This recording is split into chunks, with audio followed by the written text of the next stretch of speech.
Hi guys, and welcome to part 9 in the series of Warbirds Replicas Mosquito build. Now in this video I'm going to be looking at completing the rear fuselage, completing the joining function between the two fuselage halves. If you remember the last one, I'd only stuck in the lower tongue, so this is about how you do the top tongue.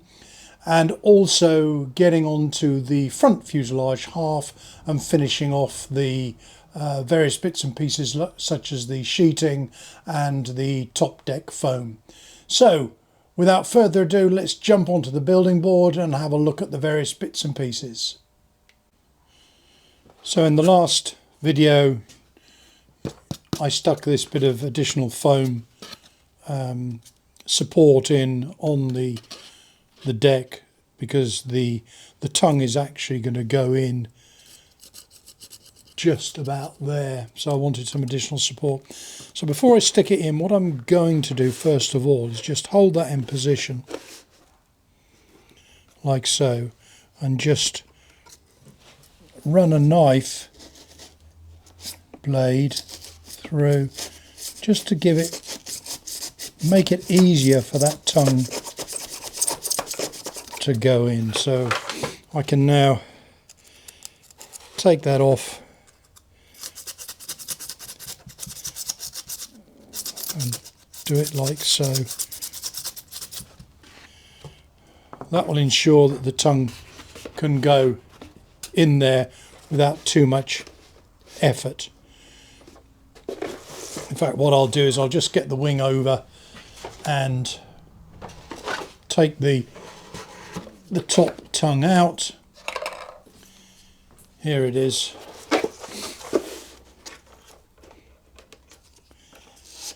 And push that in. Now of course what I can do is I can make that more of a blade so that it actually bites into the foam as I run that through. Again, all things just to make it a little bit easier for when I push that in. So that's what I'm going to do next. I'm just going to sand that down. Right, just have a close-up of that. You can see there's more of a point to that, so that when that goes in, that's got more chance of biting through the foam.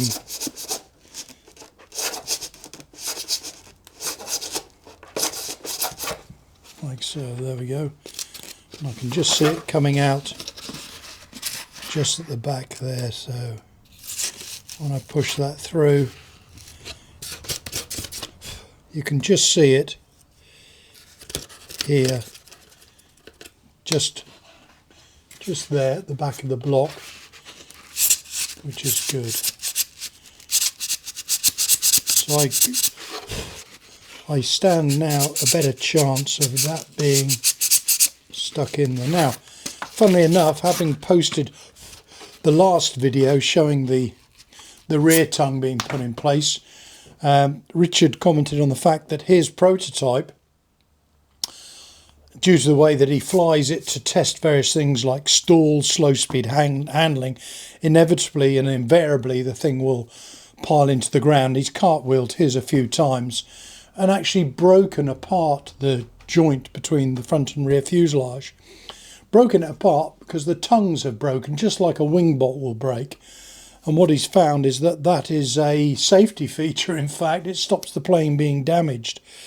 And even without all the precautions that I'm making for really sticking this in well, he said it doesn't really matter, as long as mainly you've got a good glue joint in here between the tongue and the form, and that's all that really matters.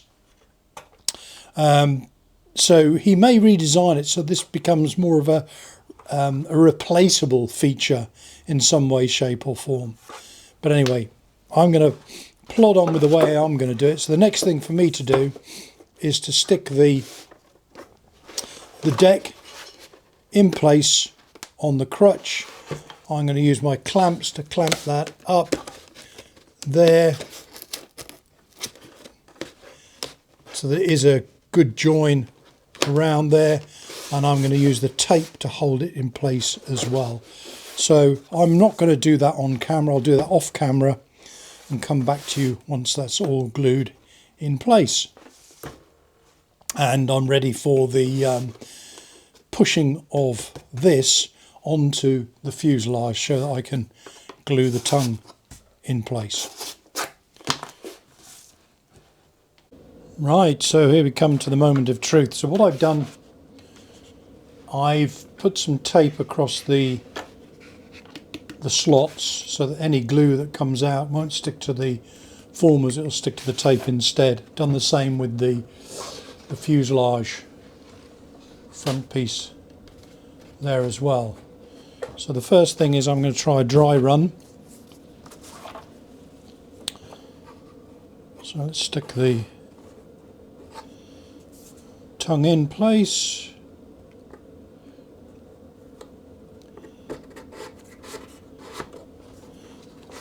Not too far because there's a tongue on there. Just slide this in, and don't forget I've pre-prepared this slot with the blade, the knife, so let's come up a bit.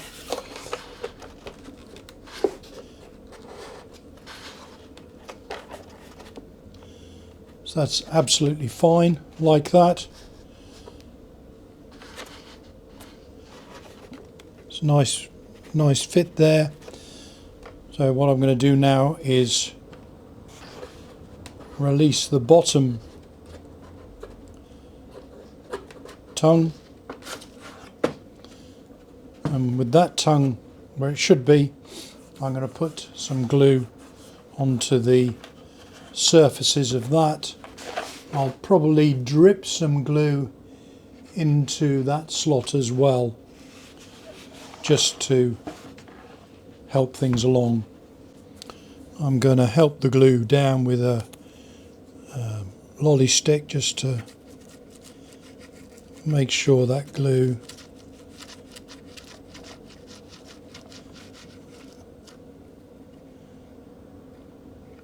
is right the way down. Put some more in there.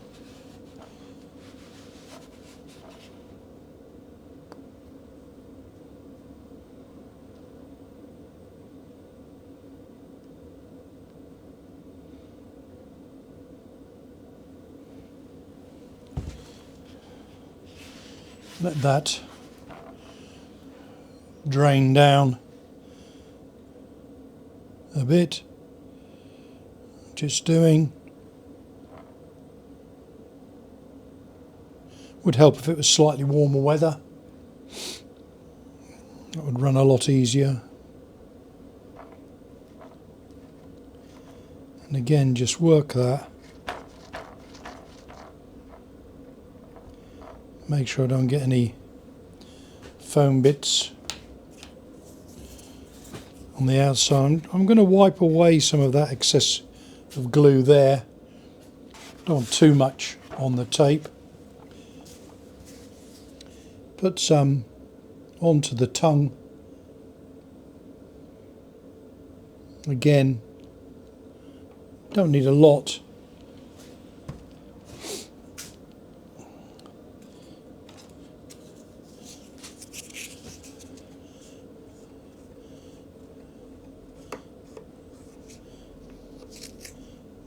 Put some on the underside as well, smoothing it down.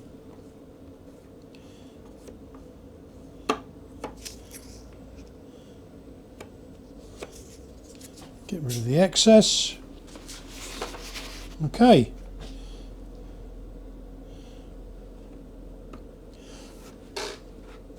I won't say this is the point of no return, but that's good. Not too much glue is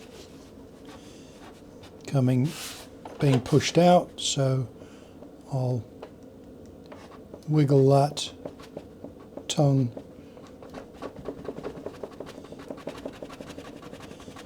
in and out so the glue is nice and evenly distributed.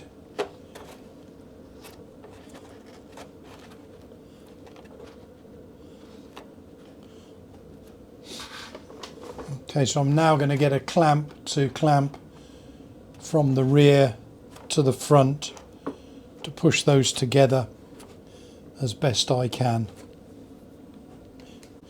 Apologies if I'm teaching you how to suck eggs, but one of the tricks, if you haven't got clamps long enough, like a sash clamp, is to use two clamps together. So one clamp there to its full extent, and then the other one clamped onto that one and to the back, in this case on the crutch. And I've done that both sides. That's ensuring that the two fuselage halves are pulled together. Important for this joint. Let's just move the camera around a bit. Yeah, important that this joint here is as tight as possible, obviously with that tongue pushed in as much as possible there. So now I'll leave that to dry, won't touch it at all, let it dry. And fortunately with the 5-minute expanding glue, in this weather it takes a little bit more than 5 minutes to go off, to be honest. I like to give it at least half an hour. I'll come back when that's dry. Right, I've let that dry now, so for quite a while. So let's just take the clamps off and see what we've got. Fingers crossed that it all comes apart.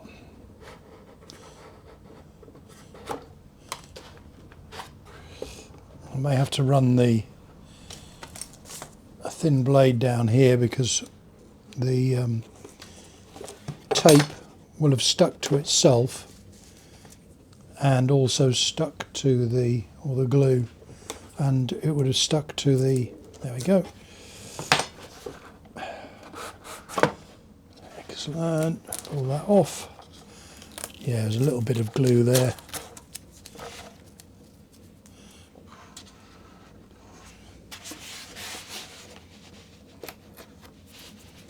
Tape there.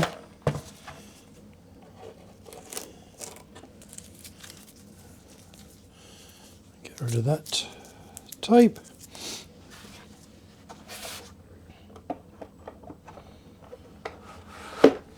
Oh, look at that.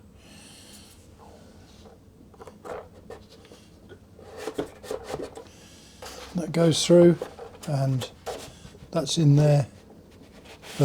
I suppose what you could do, if you ended up with a situation where it wasn't 100% firm, what you could do is put some tape or film on the inside between the joints, because this joint is going to be covered. There's a thin ply strip. I'm looking around for it. It's here somewhere. That goes over the join, which is here. So that is bent round, and you'd obviously glue that to the front former, so that would stay in place like so. And then obviously the join is hidden by this strip of ply. But that's good. That's I'm happy with that. That works as the designer intended. Well done, Richard. Move that fuselage out of the way. Now I can get on with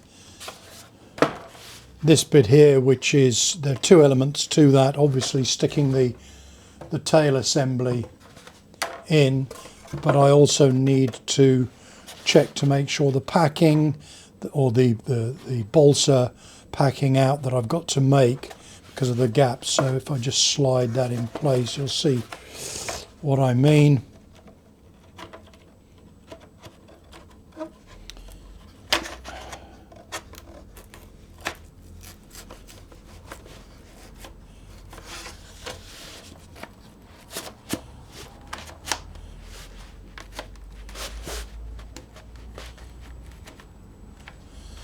There we go. So that's with it tight in place. So my foam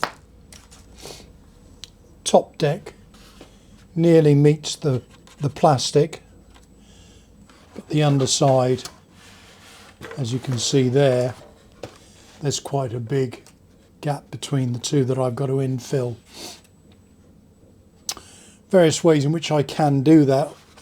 Makes sense for the top one to be in balsa there, because it's just an infill, and there will be some filling needed as well, because I haven't quite got the, just looking at this down here, I haven't quite got the profile right, so I'll need to, that's a shame, fill that out.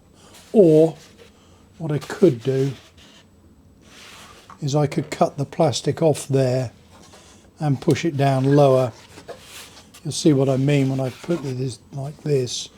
There you see the profile of the top goes down there, and it's underneath where my plastic, so I could cut that down and push that down.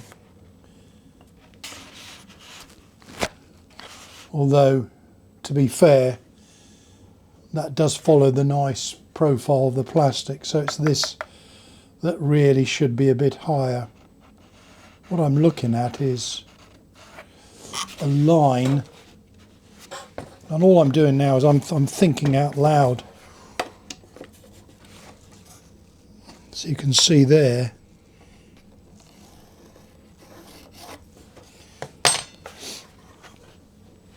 that's the line that needs to be made up. I suppose on reflection, when I did trim the bottom of this top deck down a little bit, if I had left that as it was, it needed to go down for the front, but if I hadn't have cut so much, if I'd done a tapered cut, then that would have raised that a bit higher. It's not a great problem because I can feather that in without too much of a problem. In crikey, even a bit of balsa feathered in like that, and then that goes against there quite nicely, and I could just sand the underside of it so that it meets the fuselage about here, so I may well do that. Have it a bit longer so it covers the gap, so I don't need to fill that in with solid there, but I don't think that's going to work on the bottom. And the thing I've got to be aware of is this push rod as well for the control one. So I think what I'll do first of all, I need to recess or cut a bit out of the plastic to let the push rod go in, because it's being forced out at the moment, and I need to do the same on the other side for the elevator push rod as well there, because that's bearing on the plastic there. And all I need to do is really just cut there and push that in. I might even be able to get the soldering on that and heat it and push it in, but no, I think I'll see how I get on anyway with that. But I do need a big block of wood that goes through from there to there. So I'll have a rummage around in me scrap box and come back and look at that. Right, before I get on with other parts of the build, I just did some more work to the tail. So what I did was, I showed in the previous shots where there were gaps between the plastic and the foam decking. Top side one isn't too bad, because I could just put, let's just turn that round so you can see it, I could just put some balsa in there and in there, and I need to put some filler in this sort of area here just to blend it in. But there was quite a big gap on the underside, plus I had the problem of the push rods as well. So what I did was, firstly, I used my small hot air gun, heated up the plastic and pushed it in to give me a bit of clearance for the push rods, both that side and that side. And you'll also see that the big gap I filled with blue foam and smoothed that roughly to shape, and then I'm going to use, obviously have to use filler to just blend that in, or those in, with the plastic. So I'm quite pleased with that. That allows me now to leave this alone. I'll come back to this when I'm doing the whole fuselage, the whole airframe of filling and sanding to do that work. I've just started the underside cladding, so I'm doing the Bombay first of all with sheet balsa, and I've stuck it obviously to halfway along the central spine and along my edge piece as well. Going back to one of the previous videos, I showed how I'd redesigned the formers that went and made up the subframe, fuselage subframe assembly. And one of the things I did was incorporate a spline down the middle of the formers and also a longeron or longerons down the side. This has allowed me to scribe the balsa sheet in for the belly pan to the wing profile, and then to glue it onto the spline running down the middle, or the spine, sorry, running down the middle, which has made the job a lot easier. Anyway, that's all stuck now. Just going to let that dry before I take all the clamps off and then give it a rough sanding. And then I'll be able to turn the fuselage over and do the top. First thing I did was the Bombay. I just covered that in balsa. The next thing that I've done is I've put the covering on the front section of the lower fuselage, and the Bombay fits in nicely. I'll most probably have to adjust it a little bit because it's a little bit too snug. So that was the next phase of the operation, scribing that into the wing profile and gluing that in. And that was then followed by the top. Now, I made a mistake here. I put the foam decking on first of all and sanded it to the profile of the formers, like the rear was formed. And I then carried on and put the balsa skinning on the front.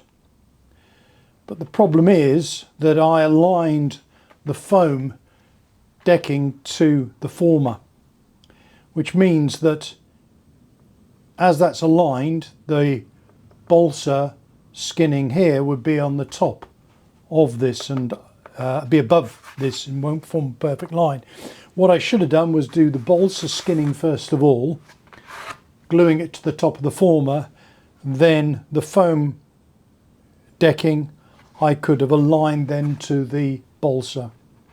To overcome that problem, I put in a false former in front of the ply former, set down by the thickness of the balsa.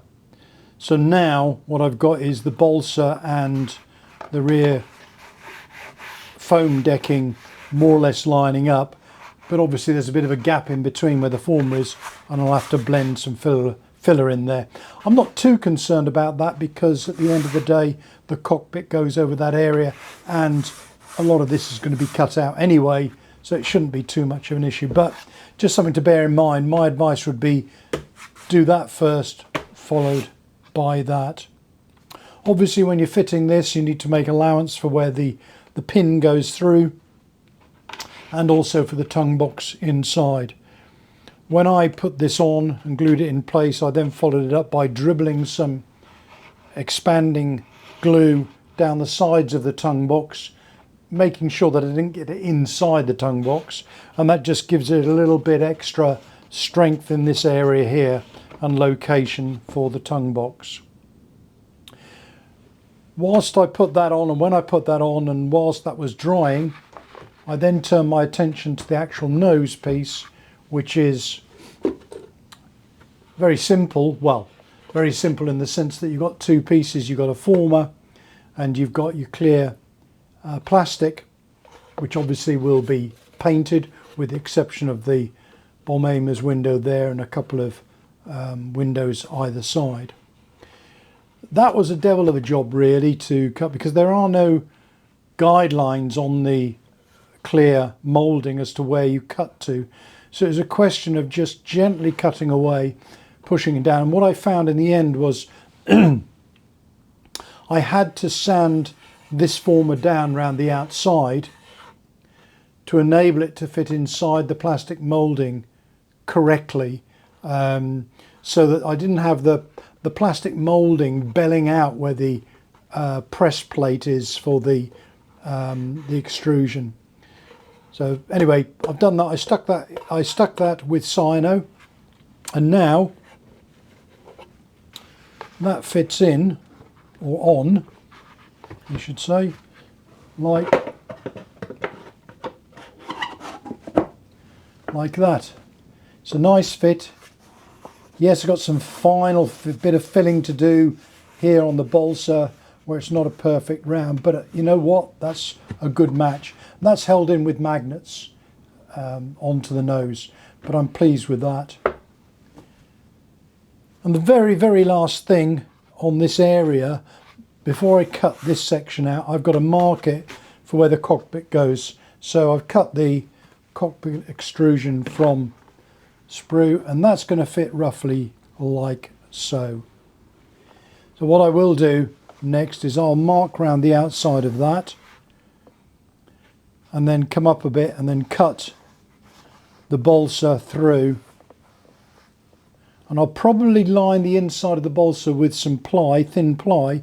The reason for that is I will be screwing the cockpit in place, but I just got a little bit of sanding to do just to make sure that the back sits down around here. A little bit of sanding so that's a nice snug fit, but not too bad. So that's great. So I've now got to a position where I've got the main fuselage, the main wing, the rear fuselage, the tail all done in terms of major construction. Next on the construction, doing the nacelles, the plastic nacelles. As I said with the tail cone, plastic is not, or the plastic mouldings are not the most enjoyable part of a build for me, but it's got to be done and we'll plough on with it. And just also a recap that the nacelles will come to here. The top plastic I'm not using, and I'm going to form that top there in balsa, which will come back to about somewhere about there.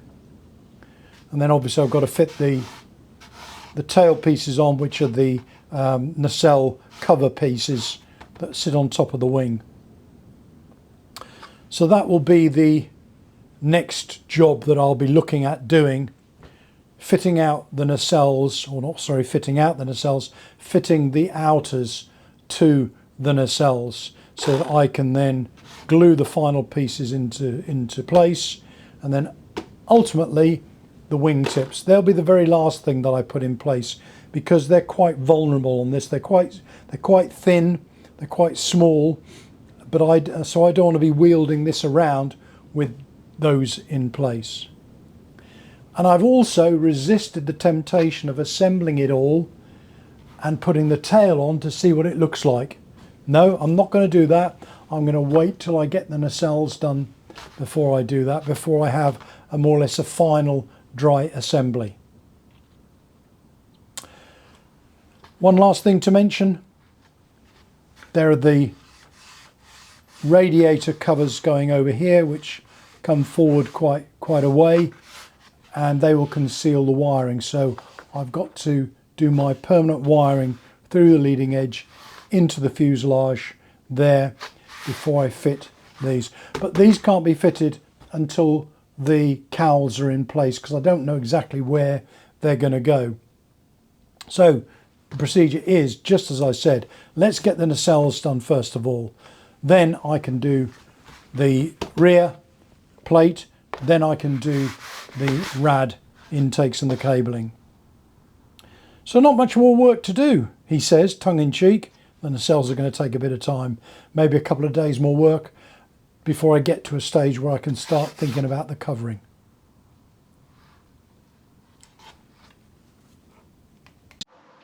And there you have it, guys. That's part 9 of the build done, and as you can see from that, I've progressed it quite a bit now.